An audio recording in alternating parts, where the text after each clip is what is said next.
बार रुक करते हैं शिल्पी का, जो हमारे साथ लखनऊ से बने हुई है। शिल्पी, आप हमें बताइए कि आप कहां पर मौजूद हैं और इस वक्त आप सुबह से ही शिवालयों में पहुंची हैं, कैसा नजारा रहा है वहां सुबह से?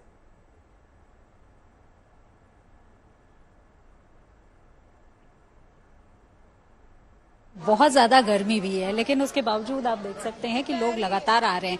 यहाँ हम देख सकते हैं कि जो भक्तों की कतार है वो लगी हुई है और कतार में ही आने दिया जा रहा है। बहुत दूर से बैरिकेडिंग लगी हुई है, इसलिए यहाँ पर आपको 2 लाइन ही दिखेगी। लेकिन सबसे बड़ी बात यह है कि नाग देवता की अगर हम बात करें तो महादेव का आभूषण है, महादेव के साथ हमेशा रहते हैं, लेकिन साथ ही साथ भगवान विष्णु के साथ भी वो जिस तरह से हैं उसको अलग नहीं किया जा सकता।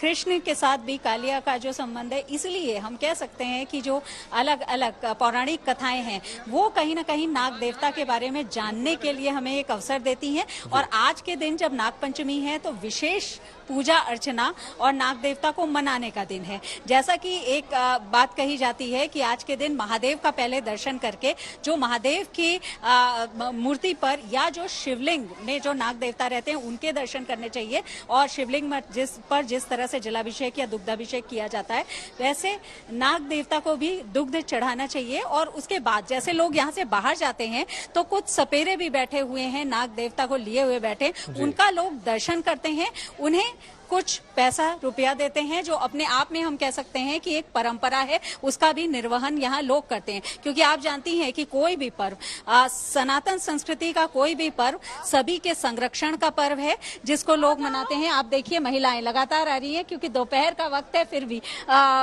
मुस्कान दिखाई पड़ी। ये बताइए कि गर्मी बहुत ज्यादा है, लेकिन महादेव को प्रसन्न करने आप आई? हाँ, महादेव।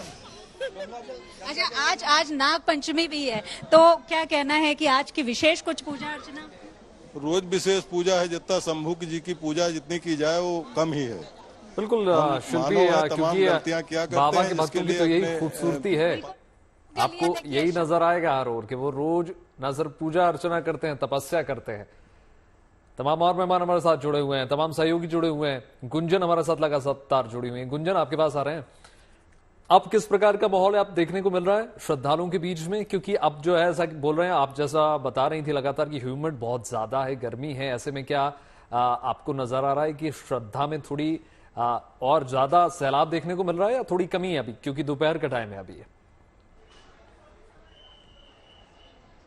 बिल्कुल वैभव, श्रद्धा में जरा भी कमी नहीं है। दिन जरूर आधा निकल चुका है, सूरज सर पर चढ़ चुका है, लेकिन श्रद्धा जोर शोर से हाई है। यहाँ पर मैं सुबह से ही आई हुई हूँ और देख रही हूँ लगातार लोग जयकारे लगा रहे हैं, गर्मी में खड़े हुए हैं, पैर जल रहे हैं, लेकिन उसके बावजूद भी हाथ में लोटा है और मन में आस्था है और उसी आस्था के साथ इंतजार कर रहे हैं अपनी बारी का, कि उनकी बारी कब आए और महादेव को वो जल अर्पित करे। महादेव है ही ऐसे कि थोड़ी सी पूजा से, थोड़ी सी आस्था से ही प्रसन्न हो जाते हैं। और इस खास मंदिर की बात करें तो ये सदियों पुराना मंदिर है, इसीलिए यहाँ पर भक्तों की संख्या बहुत ज्यादा है। बहुत दूर दूर से आने वाले यहाँ पर श्रद्धालु हैं, लगातार में लंबी भक्तों को एक बार कोशिश कीजिएगा दर्शन कराने की, अगर दर्शन आप करा सके, अगर आपके भी दर्शन हो गए हो तो।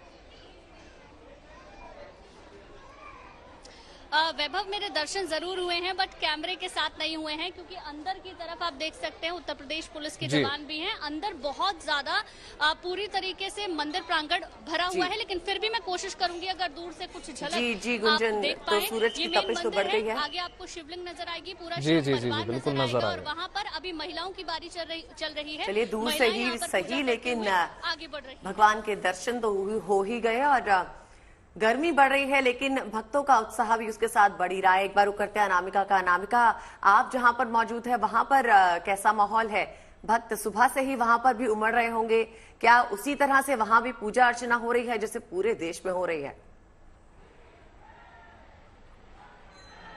जी बिल्कुल अदिति, अभी हम चांदनी चौक के गौरी शंकर मंदिर में हैं और ये वो इलाका है जहाँ पे दुकानें बहुत हैं। अभी 12 बजे का समय हो चुका है, लेकिन जो लोग अपनी दुकानों में काम कर रहे हैं वो भी अपना समय निकाल के आज महादेव को जल चढ़ाने आ रहे हैं, नाग देवता को दूध चढ़ाने आ रहे हैं। आप देख सकते हैं कि थोड़ी देर पहले यहाँ पे आरती के लिए जो है पूरे प्रांगण को जो गेट है वो बंद कर दिए गए थे, कपाट जो है वो बंद कर दिए गए थे।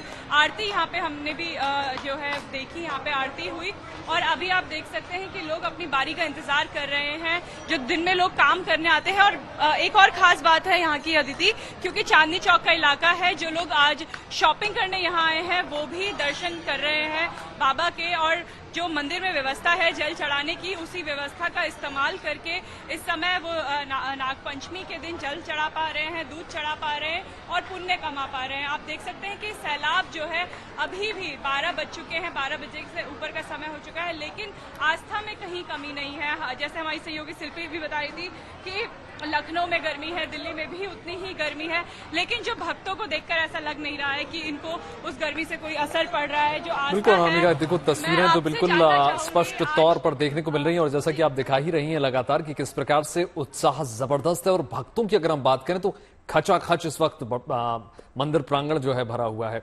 संजय जी महाराज, आपसे समझना चाह रहा हूं कि देखिए एक बहुत ज्यादा प्रश्न जो सबसे ज्यादा भक्तों में रहता है कि कहते हैं कि सर्प दोष से किस प्रकार निवारण हो जाए, तो आज का दिन क्या सही दिन है? जी, बहुत बढ़िया बात पूछी है। और सबसे पहले आप सबको नमस्कार। आज का जो दिन है भगवान शिव का ही दिन है और नाग पंचमी जो तिथि है वो भगवान शिव के गण की तिथि है। और शिव के जो गले में जो सर्प है वो करकोटक है नाम का सर्प है, जो भगवान शिव के गले में सदा विराजमान रहता है। दूसरा, भगवान विष्णु जो है शेष नाग की सैया पे रहते हैं और भगवान कृष्ण के लिए जो है कालीय नाग का प्रयोग करते हैं, जो कि भगवान ने मुक्त किया था। और ये जितने भी सर्प योनि में गए हैं, क्योंकि जितने भी सर्प हैं उनका जो स्थान है वो पृथ्वी के नीचे माना गया है। माफ कीजिएगा, टोक रहा हूं संजय जी आपको। तो सर्प को हम किस प्रतीक के रूप में समझें कि सर्प जी किस रूप में है, क्या उनका मुख्य कार्य? रक्षक के रूप में समझें। और पूरी पृथ्वी भी जो है शेष नाग की सैया पर टिकी हुई है। और शेष नाग की सैया पे टिकने के कारण कहते हैं कि जहां पर पृथ्वी के अंदर धन होता था वहां नाग रक्षा करते थे। और अगर आप देखें कि आपकी फसल की रक्षा भी नाग ही करता है, क्योंकि कीड़े मकोड़े जीव जंतु सबसे जो है नाग रक्षा करते हैं। नाग कभी भी जब तक छेड़ोगे नहीं काटेगा, क्योंकि भगवान शिव के गले में जो है उनके गले में सदा विराजमान रहने वाला है। और आज के दिन नाग पंचमी का महाशक्ति और सिद्धि प्रदान करने वाले। कोई भी पूजा जब हम प्रारंभ करते हैं तो सर्प की पूजा विवाह में भी की जाती है। किसी भी अनुष्ठान को जब हम करते हैं तो उसमें सर्प की पूजा का मंत्र आता है। और एक सर्प गायत्री है, ओम नवकूलाय विद्महे विषदंताय धीमहि तन्नो सर्पो प्रचोदयात्। एक विशेष मंत्र है, ओम ये के च पृथ्वी मनु ये अंतरिक्षो दिवितेभ्य सर्पेभ्यो देवेभ्यो नागेभ्यो नमो नमः। तो ये मंत्र जो है इन मंत्रों में आया है कि पृथ्वी को जो है रक्षा करते हैं। और कहते हैं कि जब जल दूषित हो जाता है तब भी नाग जो है रक्षा करते हैं। संजय जी, जब प्राचीन से अति प्राचीन मंदिरों की हम बात करते हैं जी, तो हम सभी ने शायद सुना होगा, कहते हैं कि तहखानों की रक्षा करने के लिए, सुरक्षा करने के लिए तमाम सर्प वहां पर विराजमान होते हैं। ये सब किंवदंतियां या सच है? नहीं, सच है, क्योंकि जहां पर भी बहुत ज्यादा खजाना होता है, धन होता है, क्योंकि पृथ्वी के राजा ही जो है सर्प को माना जाता है। और धन को जो है कंट्रोल करने के लिए जहां पे भी कहते हैं कि बहुत सारा धन है, वहां पर पृथ्वी के अंदर धन क्या है कि अन्न भी धन है, रजत भी धन है, लक्ष्मी भी धन है, क्योंकि सब प्रकार के धन की रक्षा करने वाले सर्प ही होते हैं। और आज जो नागपंचमी का दिन है उस पे आपने विशेष पूजा की बात करी, क्योंकि जो काल सर्प की पूजा की जाती है, सर्प की पूजा करी जाती है। सर्प जो है 12 प्रकार का है, अनंत वासुकी, शेषनाग, पदम, महापदम, करकोटक और शेषनाग। ये जो जितने भी सर्प हैं इनकी पूजा जो है की जाती है। और इनकी पूजा पाठ के लिए नाग पंचमी का दिन विशेष रूप से माना गया है। और सर्पों की पूजा के लिए दुग्ध, कहते हैं कि दूध जो लोग पिलाते हैं, दूध पिलाने से जो है नाग की आयु कम होती है। तो सिर्फ जो है दुग्ध चढ़ाया जाता है, दूध चढ़ाया जाता है। आज के दिन खास करके नाग देवता को दूध चढ़ाया जाता है।